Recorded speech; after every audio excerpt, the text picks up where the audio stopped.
2025 таны сэтгэлийг өвдгсөн тэр зүйл юу байна? Бид нэг хэмжих хэрэгтэй те. Хэмжих. Миний сэтгэлийг өвдгсөн тэр зүйлс маш юм хүнд туссан. Тэр нэг өглөө, тэр нэг өдөр, тэр нэг оройч гэдэг юм. Тэр нэг болсон явдал. Тэр нэг харилцаа. Тэнд үнэхээр би бол уг нэг тийм нэг оролцоотой байгаа юм. Гэтэл тэр болсон зүйл надад маш хүчтэй туссан гэдэг ч юм уу. Тэгээ хүүхдүүдээс асуугаад бүгдээр яриад ингээд ирсний дараа. За тэгвэл тэр хүнд хэцүү өдрүүдийг яаж туулсан бэ? Тэр тайвшрал хаанаас ирсэн бэ? Хэрхэн тайвширсан бэ? Энэ бүгдийг хэрхэн үнэхээр даван туулсан бэ гэдээ ярьсан. Тэг бүгдээрээ ярьж байна. Залбирлаар, зарим нь бурханд итгэсэн итгэлээр, заримдаа бол ер нь бодол санаагаа би бол ер нь айгуу тийм захирах ёстой юм билээ. Янз бүрийн бодоод иж болохгүй юм билээ гэж ярьж байна. За, та тэгвэл яаж туулж исэн бэ? Тэр өдөр хоногийг.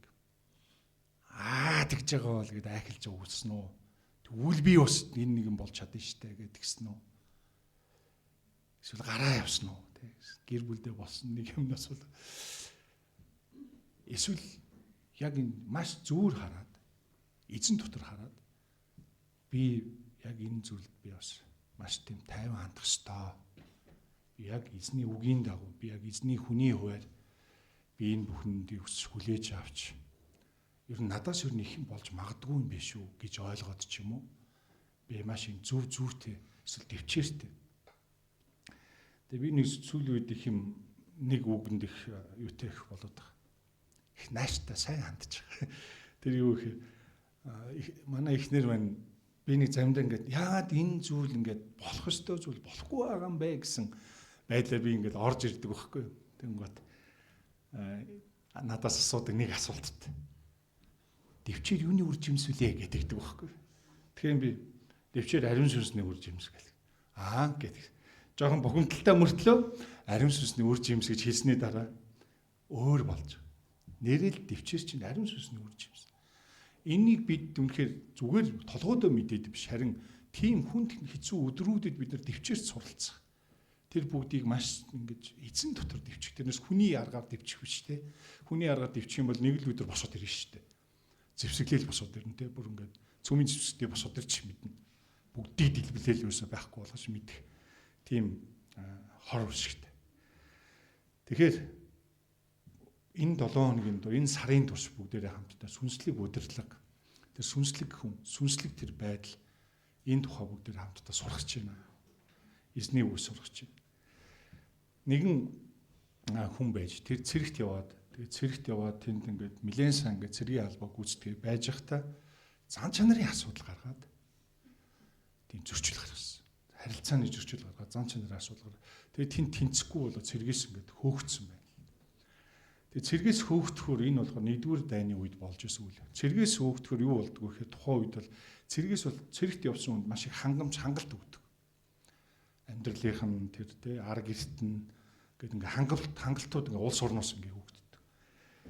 Гэтэл нөгөө цэргээс хөөгдөж хурч нь яах вэ гэхээр ингээ энэ хангамж хангалтууд бүгд ингээ тасарчиж байгаа. Тэгээ гэр бүлтэй байсан энэ цэрэг тэгээд хүүхдүүд нь байсан эхнэр нь ер нь хэцүү амьдэрсэн.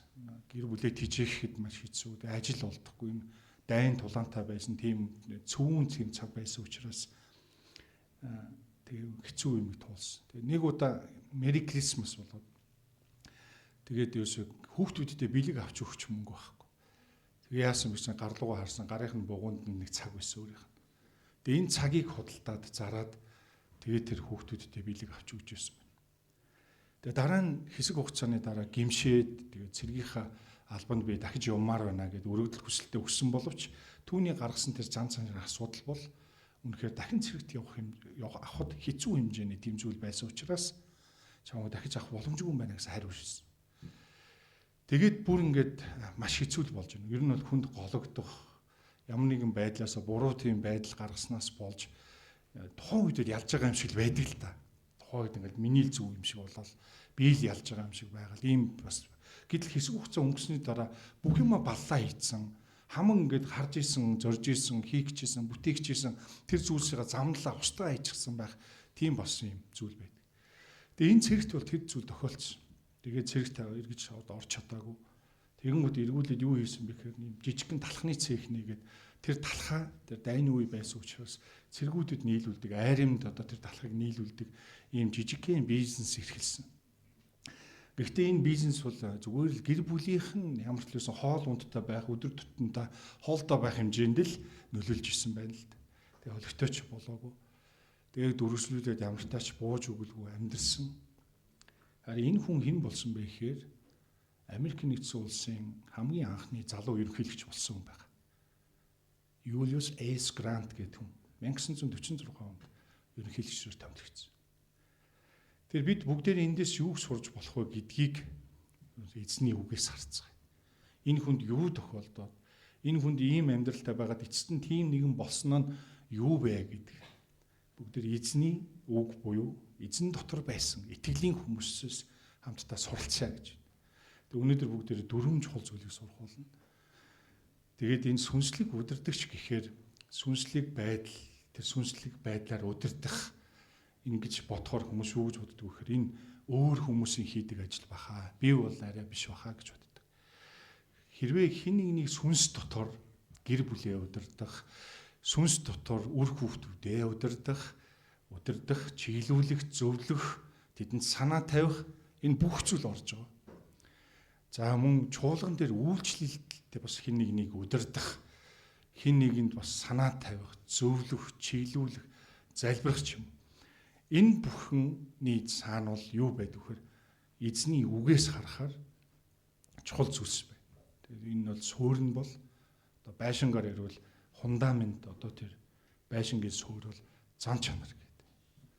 Хэрвээ энэ зан чанар төлөвшөхгүй тохиолдолд хичнээн сайн юм хийж явж исэн ч гэсэн тэр хүн алдаж тэр буруу гიშгэх юм бол эргээ засаж залруулахс хэцүү. Тийм одоо хүнд хэцүү байдалд одоо орох тийм орсон тийм түүхүүд бас байдаг. Тэгэхээр удирдлага гэдэг бол энэ зан чанартай шууд холбоотой. Энэ зан чанараас эхэлсэн тийм зүйлс.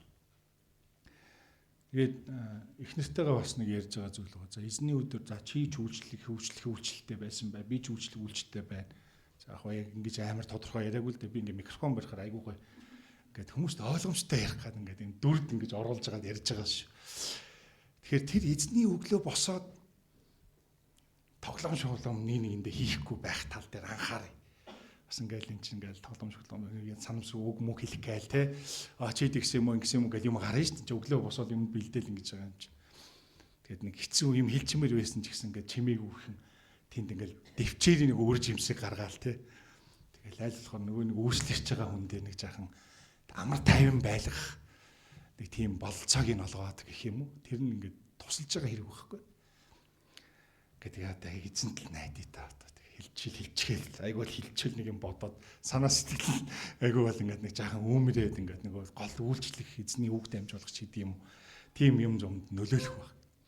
Тэгэхээр та нар маань ч гэсэн заавал эзний үг дамжуул эсвэл пастор болоогүй юм чинь надад бол тэг шаардлага байхгүй хаа биш. Харин Христ итгэл дотор тэр итгэгч тэр хүн нийгэмдээ болон ажил амьдрал дээрээ тийм сайн үлгэр дуурайл болоосоо гэдгийн үүднээс бие биендээ тоглоом шоглоомор үг хэлэхгүй байх. Анзаарах санаагүйгээр те эсвэл юм зоригтойгоор эсвэл зориудаар тийм янз бүрийн бүтлгүй үг хэлэхгүй байх. Тэгжээж бие биенийг босгоно шүү дээ. За энэ тоглоом маань юу болдог вүлээ? Эргээд бүр ингэж харилцааны асуудал үүсгэх. Хэдэн өдрөөс ч магадгүй ингээд ийм сэтгэлдээ нэг юм тэгээд явах юм аюултай тийм зүйл болгож байгаа. Тэгээ энэ болгоны цаана яг нэг адгийн муу ёрын сүнс энэ бүх завшааг ашигладаг. Ашиглаж зогсохгүй бүр бодож исэн бодлыг хэд даблдаад бүр хэд үржүүлээд бүр ингээд тийм амар бодолтой болох аюулт. Тэгэхээр бичээс тэр байдаг шүү дээ. Тэр диавол бол тэр залим их те тэр зэр мэхлэгч тэр үүдэн дээр чинь арслан мэт архиж байгаа гэж. Тэр бид итгэж учраас энэ сүнслэг тэмцэлд илүү энгийн тэр итгэж биш хүмүүсийг бодвол илүү бид сэргэг байх шаардлагатай болж байна.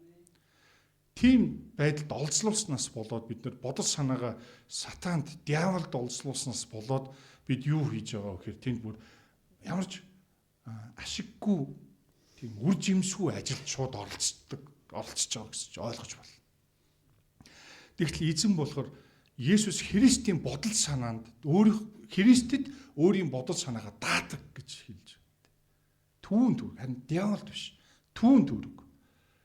Тэгэх юм бол яах вэ гэхээр тэр диаволын тэр залим ихийг бид яах нь олж мэдээд түүний эсрэг бид нөхөр эзэн дотор бат итгэлээр зогсно гэсэн. Амен.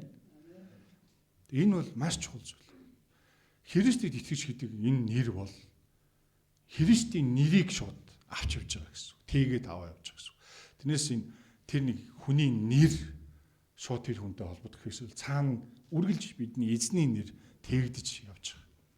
Тийм учраас бид ийм түүний дотор үнэхээр энэ бүх зүйлсийг одоо бидний нэг хэлсэн үг үйлдэлээс болж хин нэгэн амьдралдаа буруу шийдвэр гаргахаар зориул яах вэ? Тэр ах маань, тэр удирдагч маань, тэр аав, тэр ээж маань, тэр ах, тэр эгч тийм зүйлийг хийсэн штэ гэд. Тэгэхээр бид энэ зүйл бол бидний бол амьдарч байгаагийн маш чухал гол үүрэг болж бидэнд өгдөж байгаа. Тэгээ бичээс дээр харахаар Йошуад эзэн бүр үүрэг өгсөн гэдэг. Тэ. Йошуа хэн байсан бэ гэхээр тэр Мосегийн хажууд дагалдаж суралцаж ингэж үнэхээр итгэл болон сүнсээр өссөн тийм нэгэн залуу удирдагч байж. Тэгээд Йошуа номын 1-р бүлгээс бүгдээрээ хамтдаа суралцвал нэгээс үсийг харуул. За энэ олон ийм ишлэл байгаа болохоор аль болохоор таслаад гаргаж өгч бол сайн байна. Батчаа мэдөө. За тэгэхээр энд ингэж хэлсэн. Эзний зарц Мосе өөд болсны дараа эзэн Мосегийн туслах гэж байгаа. Нууны хүү Йошуа. Миний зарц Мосе өөд болов. Одоо эзэн ярьж байгаа шүү, тий. Тэрс хин нэгэн өөр нэгэн жанжин гарч ирээд Йошуад яриаггүй. Тэг эзэн гарч ирээд хэлж. Миний зарц Мосе өөд бол хин гинүү? Зарц гэдэг үг үнэхээр чухал юм. Тэгэхээр Мосе эзний өмнө зарц шиг явж чадсан гэсэн. Тэр эзэн өөрөө Мосег миний зарц гэж тодорхойлж байгаа. Тэгэхээр бидний үр хүүхдүүд ч гэсэн миний аав, миний гэр бүлийн сүнслэг тахилч нь миний эцэг юм, миний аав юм. Эсвэл миний энэ саргалзагч юм, тий. Зарим хүмүүс магадгүй ээжгүй, аавгүй өссөн байж болно, өсөж байгаа ч байж магадгүй. Тэгвэл тэр санаа тавьж байгаа тэр хүмүүс үнэхээр миний сүнслэг тэр тахилч юм гэж тодорхойлох хүч хэмжээнд зогссноо гэсэн санаа. Мэдээж тэглээгээд төгс амьдраараа гэсэн юм биш. Ахиц гаргаж амьдраасаа. Өмнөх байсан миний тэр сул дорой тэр байдал, зан чанарууд, харилцаа тэр бүхэн маань илүү ахицтай болоос гэж өөртөө бас хэлдэг тийм. Миний сэтгэл минь эзнийг магтах түн гэдэг шиг миний зан чанар, миний сэтгэл минь ахиц гаргаач, эзэн дотор ахиц гаргаач гэж өөртөө тэр хэлэх. Тэр харилцаа өөрлөгөө дотгошоо гарах. Хэрвээ бид гадагшаагаа хараад байвал үргэлж шүүмжлэх юм харж хараад байгаа. Тэр нь болохгүй байна, энэ болохгүй байна, тэр дутуу байна, ингэ ингээд байна гэд тэр хүнд игсэн байна, тэр нийгэмд юм болсон байна, тэр яхаараа ингэ, энэ яхаараа ингэж ярьдаг ингээл байгаад байна гэсэн. Харин өөрлөгөө харвал бид эзэн дотор төвшин болно. Илүү үннээр зөөр харахад туслана. Бүр тэгж ярил бидний сүнс бүр яах вэ гэхээр эзний сүнс бидэнд яа туслах вэ гэхээр юуг сонсох уу, юуг сонсохгүй, юуг харах уу, юуг харах ёсгүй бэ гэдэг рүү хүртэл эзний сүнс чиглүүлдэг. Амен. Тэгэхээр тэндээс бид ингээд урам авч байгаа. Эзний сүнс ажиллаж байна. Би унтаж байдаг, харин эзэн ажиллаж байдаг. Амен. Би амарч байхад эзэн ажиллаж байдаг. Тийм зүйл. Тэгээд цаашаа миний царц Мосе өөд болсон. Өөд одоо чи бос гэж. Ер нь бол босгож ирэх гэж томилохыг бол босгож ирэх гэж тэг үгтэйг ойлгодог л доо. Хин нэгнийг үйлчлэл томилох, хин нэгэн гэр бүл болоод тэр томилогдож байгаа шүү дээ. Адислуулна гэдэг чинь эзэн дотор гэр бүл болно гэдэг чинь. Чи энэ нөхөр гэдэг үүргийг авч байгаа. Чи эхнэр гэдэг үүргийг авч байгаа. Тэгээ эхнэр нөхрийн үүрэг ямар байдаг суралцаарай. Нээж илрүүлээрэй. түүнийхээ дагуу би зогсож чадж ийн үгүй чадахын төлөө би хэрхэх вэ гэдэгтэр алхамчлан сураарай гэж. Ингэхгүй юм бол бид хүүхд гаргаад байвал тэр зүйл нь нөгөө аав ээж хоёрт байхгүй, эцэг эх хоёрт нь байхгүй бол бид маш олон ер нь их л зовлонтол амьдрах болоо да. Тэгэхээр одоо чи бос. Тэгэхээр тэр бүх зүйлс төр чуулганд томилогдод ямар нэгэн үйлчлэлийг хариуцаж авч байгаа тэр хүмүүс ч гэсэн тэр эзэн дотор босч байгаа хүн байна. Тэр босхоос өмнө тэр юу хийж исэн бэ гэхээр тэр сургагдчихсэн гэсэн үг. Дагалдчихсэн гэсэн үг. Яг Мөсегийн хажууд Йошуа түүнээс харж сурж эзэнтэй яаж харилцдаг юм? Энэ хүн эзэн дотор ард түмнийг хэрхэн удирдах байгаа арга барил тэр сүнслэг зарчмуудаас Йошуа сурж исэн гэсэн. Одоо энэ сурсан энэ Йошуад бурхан эзэн ирээд юу гэж хэлж байна вэ гэхээр одоо чи бос гэж хэлж байгаа. Энэ босно гэдэг нь томилогдож байгаа гэсэн үг л.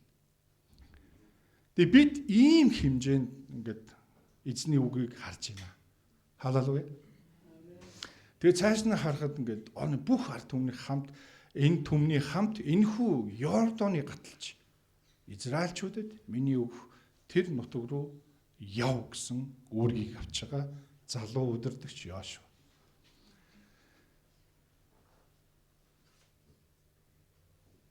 Бидний гэр бүлдээч бай, нийгэмдээч бай, сургууль соёл ажил дээрээч бай. Бидний үүрэг бол энд байна. Бид Христ итгэл дотор босгогдсон хүмүүс байна. Бас нэг талаар.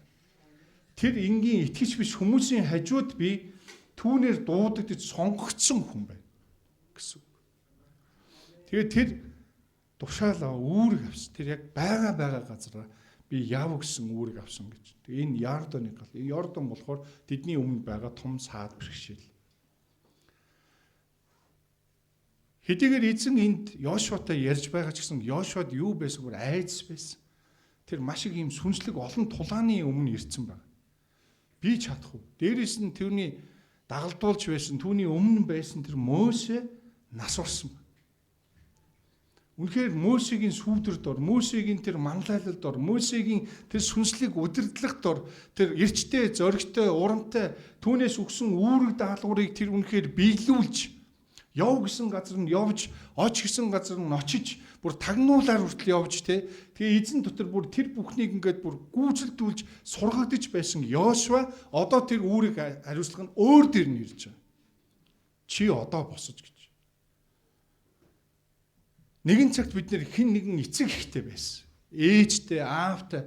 Тэр ээж аав байхад ямар сайхан байсан. Хоол ундтай. Эсвэл бидний үнэхээр сэтгэлийг минь, амьдралыг минь, ахуйг минь харгалзаж байсан тийм хүмүүс дээр бид нар өссөн байгаа шүү. Хэн нэгний тусалцаад энд байсан. Харин тэр хүмүүс байхгүй болоод бид өөрсдөө амьдралаа мэдэж, өөрсдөө амьдралаа авч явах тэр цагт ямар хэцүү байсан бэ? Тэгээ маа нэг хамаатны нэг дүү ээж бол одоо болсон гэж тэгсэн гинэ. Тэгтээ нэг 18 хүрж байгаа юм уу да. Одоо дуугаа. Тэгээ би мэдж гин гэж тэгээд исэн. Тэгээ нөгөө ээж аваа хай нэг надтай уулзахаараа чамд нэг юм чамаар нэг юм хэлүүлчмээр байна гэж тэгдэг. Би юм хэлээд одоо тэгээд тэр хүүхд ихлээд өөрөө хүсэх хэрэгтэй гэж. Шил нэг юм хэлчихвэл ингээл. Нэг удаа бүр тэр хүүхдээ аавд гэсэн гинэ бүр ингээ зөрүүлээд харна. Чамд ер нь жихвэн үгүй жихнээс нь татчихсан юм байна. Тэгсэн чи бүр хэцүү болцсон гинэ бүр.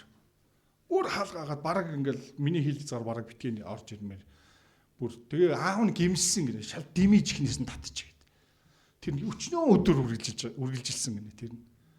Яах вэ? Тэгээд жихнээс нь татсных нь маргааш өглөө нөгөө аав нь ажилдаа явахдаа сургуультай буулгадаг юм байна л. Тэгээд сургуулийн гадаа буулгачаад ажил дээр очиж байжсэн чинь сургуулиас нь залгаад танаа хүү сургуульд хичээлдээ суусангүй гэсэн гинэ. Хүү юу болон молоо гэж ээж рүү яриад ингээд яасан чинь уцаа хаад гэрээ төгсөө гэртээ очиод унтцсан байна. Аваа зүрүүд бүх гүзүү юу лээ? Гүжүүд юм хүзүүтэй гэдэг шиг те. Бухын хүзүү шиг ямар гүжүүд юм гэдэг.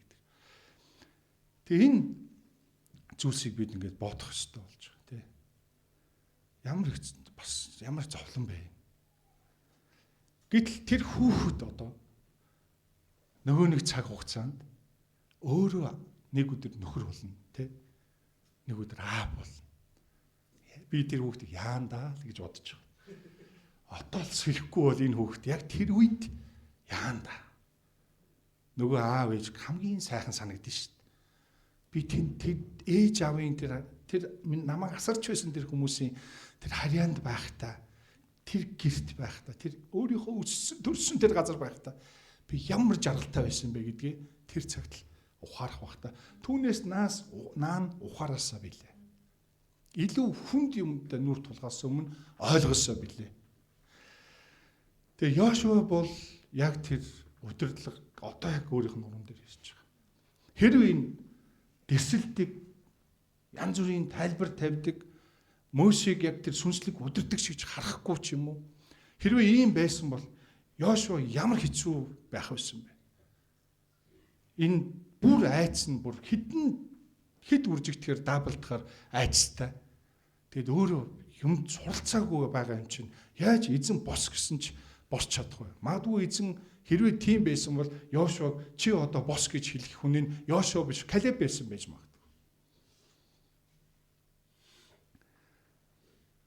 Ингээд цааш нь ингээд үүрэг даалгавруудыг өгдөг. Тэгвэл бүгдээрээ хамтдаа Йошуа юуг сурсан бэ гэдэг дөрвөн чухал зүйлийг бүгдээр харъя. Нэгдүгээр Египтээс гарсан номын 17-гийн 16 бүгдээр гаргацгаая. Гитлэл гэдэг ном байгаа тийм. Гитлэл номын 17-гийн 16. За энэ дээр ямар үйл явдал болсон юм бэ гэдэг. 17-гийн 16 эзний синти дээр буй гар эзэн үеийн үед амилагтад дайдах болоо хэмээн бичсэн байна. Энэ бүлэг дээр юу бол гэхээр нөгөө Йошуагийн сурсан нэг зүйл нь сүнслэг эрх мэдэл. Тэгээ сүнслэг эрх мэдэл шүү. Зүгээр нэг жанжины ч юм уу айрмын хүчинд байдгүй юм байна гэдгийг Йошуа энд ойлгосон. Энэ сүнслэг эрх мэдэл энэ түүний цаана ажиллаж байгаа хүч нь айрамтай учраас бид нар хэдэн мянгуулаа хэмчэндээ хийчих штэ гэдэг ийм юмдаа биш. Бид нар 100,000 хэмчин тэд нар чинь цөөхөн бицтэй гэдэг нэг айрмынхаа хүчинд цэргийнхаа тоонд найдах биш. Мөн дээрэс нь хин нэгэн агуу ийм мөрдөжтэй бүр тэр нь алтан ийм саагаар ясан генералууд байгаа учраас биш. Харин энэ эрх мэдэл бол Бурханаас шууд дээрээс байдгийн байна гэдгийг Йошуа энд ойлгосон. Энэ бүлэг дээр гарсан зүйл. Амен. Тэр хүч бол Бурханаас шууд ирдэг зүйл байна.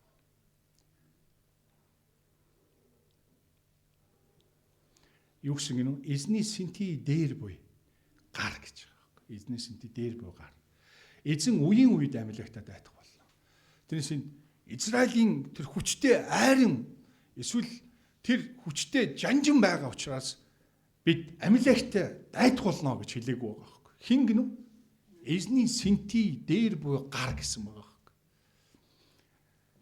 Би энэ Библийн миний орчуулга бол 19 оны би орчуулгаас уншиж байна. Тэгээд тэр эзэн үеийн үед гэж амилагтай хин гинэ? Хин гэсэн бэ? Та бүр айж мэгдээд бүр эзний нэрийг хэлэхэд хэцүү болж байна. Эзэн гэж хэлсэн мэт те. Эзэн. Чи хүнийг хайрлаарай гэхээр хүн хайрладаг болчтгүй юм байна. Чи ийм хүн болоорой гэснээрээ хүн тийм болчтгүй юм байна. Чи ээж аавдаа дуулууртай хүүхэд болоорой гэхээр за гэд маргаашаас нь тийм хүүхэд болчтгүй юм байна. Харин энэ зан чанарын энэ өөрчлөлт нь эзэнт итгэх итгэлтэй шууд холбоотой. Та бодтоо энэ маш чухал эзэн өөрийнхөө үгийг хэлж байгаа. Йошуа эндээс сурсан зүйл. Хоёрт нь Йошуаг юу сурсан бэ гэхээр Египтээс гарсан юм Мосегээс сурж байгаа шүү дээ. Мосетэй хамт байгаа тэр Бурхны тэр зүйлээс сурж байгаа. Египтээс гарсан номын 24:13 дээр бүгдээрээ очие. Хоошоо нэг 2 3 хуудас зэргүүлэхээр л гараад ирнэ. За тэрний 13 дээр. За энд ингэж бичсэн байна. Ингээд Мосе үүслэгч Йошуатайгаа хамт босож Бурхны ууланд гарлаа гэсэн. Энд нэг чухал түлхүүр өгөө. Тэр нь үйлчлэгч гэдэг. Тэгэхээр Мойсе хэн байсан бэ гэхэд үйлчлдэг. Тэр яг ингээд Мойсегийн тэр манлайлал дор, удирдлага дор, сүнслэг удирдлага дор тэр үйлчилж байсан. Хоёр дахь чухал зүйл юу юм бэ гэхээр хүн удирдахаас өмнө үйлчлэхэд бэлэн болох зүрхтэй болох ёстой. Хэрвээ тийм биш бол тэр буруу аргаар удирдах эхэлнэ. Өөрийнхөө зан чанараар удирдах эхэлнэ. Тэр өөрийн ямар нэгэн системийг бий болгож удирдах эхэлнэ. Тэр эсвэл хин нэгнээс сурсан зүйлээр удирдах эхэлнэ. Өөр газараас шүү. Бурхан дотор биш. Тэр Йошуа эндээс үйлчилж исэн гэдгийг бүгдээр эндээс харж. Тэр хин нэгнийг удирдахаас өмнө, ард түмнийг удирдахаас өмнө, гэр бүлийг удирдахаас өмнө, үр хүүхдийг удирдахаас өмнө, сүм чуулганд ямар нэгэн үйлчлэлийг хүлээж авч хүмүүсийг удирдахаас өмнө тэр хэн болох ёстой гэхээр үйлчлэх зүрх сэтгэлд бэлэн болох тийм хүн болох ёстой. Гэр бүлдээ үйлчлэх, үр хүүхдүүдтэй үйлчлэх. Тэ? Энэ бүгдийг биеэрээ харуулж байгаа. Тэр ажлын газар байна уу, тэр сургууль байна уу, тэнд хэн нэгэн дорд үзээд байсан ч гэсэн үйлчлэхэд бэлэн тэр хүн. Энэ хүн ямар нууцыг мэдж байгаа вэ гэхээр энэ хүч нь дээрээс ирнэ гэдэгт тэр бүрэн итгэж чадж байгаа. Тэр бурхантай холбогдсон гэсэн үг. Амен. Үйлчлэх хүн удирдахаас өмнө эхлээд би үйлчлэхэд бэлэн зүрхтэй байхгүй бол би тэр асуудлуудыг яаж шийдэх вэ гэхээр хүний арга замаар шийддэг хүн болж удирдах юм бол тэр үйлчлэл яах нь төд тодлгүй дуусна шүү дээ. Хол явахгүй гэсэн үг. Мосегийн хажууд байсан Йошуа бурханд үйлчилж. Бүгдээрээ 3 дахь чухал зүйл нь Тоолог номын 13:29 дээр Мосе энд юу хийсэн бэ гэдэг бүгдээрээ харъя. Тоолог ном дараагийн энэ 13 дээр бол 29 дээр нь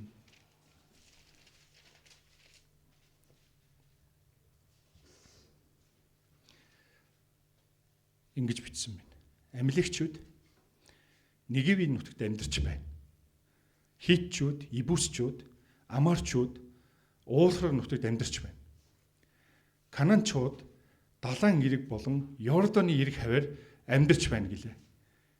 Гэт Калеб ард олныг Мосегийн өмнө намжаагаад бид гарцаагүй дийлэх учраа өгсөж очоод эзэлж авцгаая. Харин түүнтэй хамт явж байсан хүмүүс тэд биднээс хэтэрхий хүчрэхийг тул гэж хэлсэн. Йошуа Калеб хоёрт өөр сүнс байсан гэж хэлдэг. Би сая Калебийг уншлаа. Йошуа, Мосе, Калеб хоёр нэг сүнс, өөр сүнстэй байсан. Эндээс бид юуг сурж болох вэ гэхээр Бурхны хүчинд итгэж найддаг байх. Энэ сүнслэг удирдлага гэдэг бол юусо Бурхантай тэр сүнс Бурханаас илгээсэн ариун сүнс, эзний сүнс, Бурхны эцгийнх нь өөрөөс нь гарсан сүнстэй нэгдэх. Яагаад нэгддэг байгаа учраас шалтгаан нь түүний тэр хүчээр дамжуулж амьдралыг туулахын тулд. Хүний хүчээр биш. Тэгээд тэр Йошуа, Калеб хоёр яасан бэ гэхээр Бурхны хүсэл амлалтыг харж ирсэн ба. Бид Библийг уншаарай гэдэг нь энд Бурхан ямар амлалтуудыг өгсөн бэ гэдгийг бид нар харах учраас л уншихыг хүсдэг. Тэгээд тэр өгсөн амлалтуудыг нь хараад Бурхны хүсэл юм байгаа юм байна. Ийм амлалтыг өгөөд энийг биелүүлэе гэж байгаа юм байна. Тэгээд тэр амлалт хүсэлтийг нь хараад Бурханых нь өөрийнх нь хүчинд найдаж амьдарч байгаа тэр хүн болох. Тэг хүний хүчээр бол нэг хэсэг явна тий. Дараа нь ингээд ядарна шүү дээ.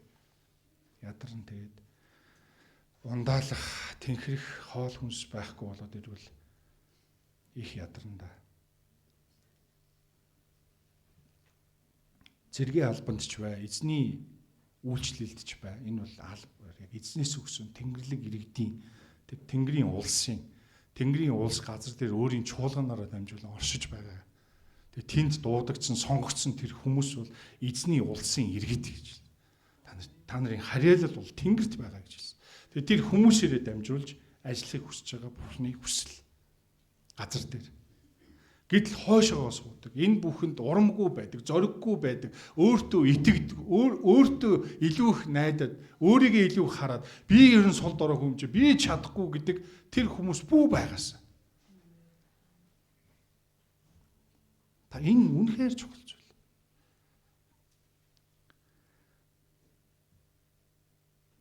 Дөрөвдөг чухал Йошуагийн сурсан зүйл. Йошуагийн гар дамжуулан сурах зүйл бол Йошуа номын 1:7-оос 8-ыг бүгдээрээ харъя. Йошуа номын 1:7-оос хойшоо эргүүлээд. За энэ дээр үнэхээр чухал зүйлийг хэлсэн байна. Гагцхүү тууштай бөгөөд чин зөрөгтэй бай. Миний зарц Мосегийн чамд тушаасан бүх хуулийг сахин биелүүл. Үүнээс баруун тийш, зүүн тийш бүх хазаа. Тэгвэл чи хаа явсан газараа амжилт олох болно. Хуулийн энэ номыг амнаасаа салгалгүй байж, өдөр шөнөгүй үүнийг бясалган үүн дотор бичигдсэн бүхнийг сахин биелүүл. Тэгвэл чиний зам өөдөлж чи амжилтанд хүрэх болно гэж хэлсэн. Тэгэхээр Йошуа бол энэ үгээрээ дамжуул, бурхан үгээрээ энэ үгээрээ дамжуулж Йошуаг яг гэж хүчрхжүүлж байгаа юм бэ гэхээр, юугаар хүчрхжүүлж байгаа юм бэ гэхээр, хүч чадал гэдэг бол цэргийн хүчинд биш. Одоо энэ ертөнцийг харвал цөмийн зэвсэг хэн ихтэй байна, тэр газрын бүх хүч тэнд байна гэж цэрэг дайн тулааны үед бол улс орнууд бол цөмийн зэвсэгтэйгээрээ илүү их одоо дэлхийг байлгаж ийш шүү дээ. Болох. Биднийг анхаарахгүй байгаа бол цөмийн зэвсэг хаяа шүү гээл. Гэтэл үнэндээ бол тэр бол нэг харвал дуусах зүйл. Зэвсэг шүү дээ. Харин эзнээс ирэх хүч бол мөнхөд юм аа гэсэн. Амен. Эзнээс ирэх зүйл хүч бол мөнхөд байна. Тэгээ цэргийн хүчинд биш, харин бурхны үг сүнсний хүчинд энэ хүч чадал оршиж байгаа. Тийм учраас эзэн Йошуад хэлсэн үгийг харахад ч гэсэн өөдлөн дэвжих, зоригтой байх энэ бүх зүйлсийг эзэн хэлж өгч байгаа. Бурхны үгнээс хамааралтай амьдардаг. Тэгээд шийдвэр гаргадаг. Таны амьдрал, бидний амьдралд шийдвэр гаргах олон зүйлс тохиолдож байгаа. Ийм шийдвэр гаргамаар, тийм шийдвэр. Тэгвэл бид Бурхны үгийн дагуу, түүний хүслийн дагуу шийдвэр гаргах юм бол энэ яасан амнаас тэр үгийг та нар сахин биелүүлвэл гэсэн байна. Өөдлөх болно. Яг л тэр Бурхны хүлийн зөвшөөрч байгаа гэсэн үг. Түүний хүч чадлыг өөрийн амьдрал дээр, өөрийн шийдвэр дээр хүлээж авч байгаа гэсэн үг.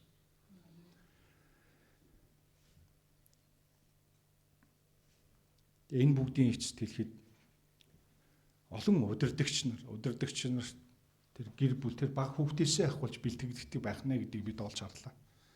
Гинт гараад ирдэг биш. Эсвэл идэвхтэй учраас тэр удирдагч болчдөг юм биш юм байна. Юмд идэвхтэй штэ. Идэвхтэй юм чинь гэлээдэг шүү дээ. Гэтэл тийм биш. Идэвхтэйдээ биш. Харин тэр хүүхд багаасаа хэр бэлтгэгдэж яг ингээд нөгөө тэр сүнслэг удирдамж дор тэр сүнслэг хүмүүсийн тэрийг харьяалал дор хэр бэлтгэгдсэн бэ гэдгийг нь харах тэр зүйлийг бүгд эндээс харж. Тэр хүмүүс бол эцэг эхчүүд нь тэр үр хүүхдүүдийг тийхүү бэлтгэх ёстой. Тэр хасрамжилж байгаа тэр хүмүүс хэрэг итгэвч байгаа бол тэр хэмжээнд яг бэлтгэх. Цаг нь болохоор тэд босох болно. Бурхан тэднийг дуудана. Одоо чи бос. Тэгэхээр энэ олон удирдагч нар тийм давуу ирэх эдэлж төрдөггүй юм байна. Төрөний Америкийн ерөнхийлөгч хамгийн анхны залуу ерөнхийлөгч болж исэн хүн бол маш их тийм хүнд хэцүү зүйлийг амссан. Харин түүнд бурхан дахин second chance гэж хэлдэг хоёр дахь боломжийг өгч байгаа. Бурхан энэ улс ард түмнийг удирдах эрх мэдлийг түүнд өгсөн. Тэр үнэхээр үргэлж хэцүү байсан ч тэр үргэлж сайныг хийхин төлөө явсныг нь эзэн шагнасан гэж би бодож байна. Тэр эсэргүүцээгүй, тэр дэслээгүй, тэр илүү муу хүн болоогүй, тэр хатуураагүй, тэр илүү эзнээс бурхнаас холдож ч юм эсвэл гэр бүлээсээ холдож ямар нэгэн юм сүүгчилж эсвэл эцэст нь өөрийгөө ч хин биш гэж болоод голоод амиа хорлохыг хүсээгүй. Тэр цагаа хөдөлж гэр бүлдээ бэлэг өгсөн.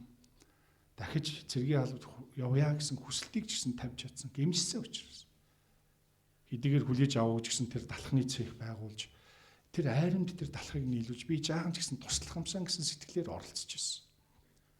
Тэгэхээр олон тийм сүнслэг өдөр төгснөөр гинт гараад ирдэг. Харин бэрхшээл дунд хэлбэрчиж тэр хүнд хэцүү амьдралын тэр бэрхшээлүүд дунд хэлбэрчиж төрөн гардаг юм а гэдгийг бичээс бидэнд хэлдэг. Амен. Йошуагийн амьдрал бол үнэхээр Мөсегийн хэдийгээр Мөсегийн хажууд байсан ч гэсэн түүнд маш олон бэрхшээлүүд байсан. Түүнтэй хамт явсан 12-ын 10 хүртэл эсрэг юм ярьж ирсэн. Бурханд итгэлгүй хандж ирсэн. Өөрсдийнхөө хүчинд найдаж ирсэн. Тийм мэдээллийг дамжуулсан. Харин тэр энэ маш хэцүү байсан. Цуг явчаад нүдэрээ хараад Бурхны амлалтыг адилхан авчаад Бурхны хүслийг бүгдээрээ мэдж байгаа байж яагаад түүний эсрэг ингэ яриад байгаа юм бэ гэдгийг хүртэл Калеб Йошуа сонсохдоо сэтгэл нь өвдөж ирсэн баг. Гэхдээ тэр бол цаг нь болохоор бос, одоо чи бос гэд босгод бэлтгэгдсэн эзний хүн болсон байна. Тэгээ бүгдээрээ хамтдаа залбирцгаая. Ирэх эзний өдөр үлдсэн 3 чухал зүйлийг нь хамтдаа сурахуулна.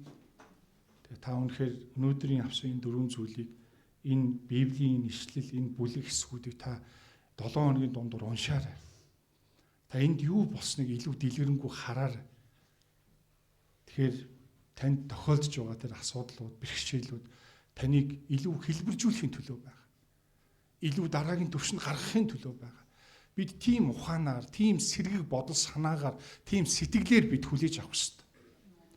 Бид урвж, дордож, унаж, холдож, хагарч ийм шийдвэрүүдээр бид нар тэр зүйлийг хүлээж авах биш. Харин урамшиж, зоригжиж, намайг илүү өөр түвшинд аваачих гэж байна. Намайг энэ бэрхшээл намайг хэлбэржүүлж байна гэж эзэнд рүү харж эзэн дотор хүлээж авсан тэр ах дүүс байгаасаа гэж хүсэж байна. Сүнслэг удирдлага бол бэрхшээл дунд сургагдж, хэлбэржиж гарч ирсэн тийм хүмүүс байдаг. Сүнслэг удирдлага гэдэг бол сайн ярьдаг хүн биш. Сүнслэг удирдлага гэдэг бол зөвхөн идэвхтэй хүний тухай ярьж байгаа биш. Энэ бол Бурхантай холбогдсон, Бурхан дотор дуулууртай байдаг. Түүний үгийг үнэхээр эрэлхийлдэг, түүний үгээр цангадаг, залбирлаар үнэхээр эзэн минь гэж суудаг тэр хүмүүс бий болно гэдгийг харж байна. Энд сууж байгаа олон хүмүүс эзэн дотор ятгагдж, таны зүрх сэтгэл хөдлөгдөж, эзэн дотор илүү ихийг харах, эзний амлалтын дотор харах, зоригжих тэр хүмүүс байгаа гэдэгт бүрэн итгэж байна. Найдаж та бүү мэгдээрээ, бүү зүрхшээ.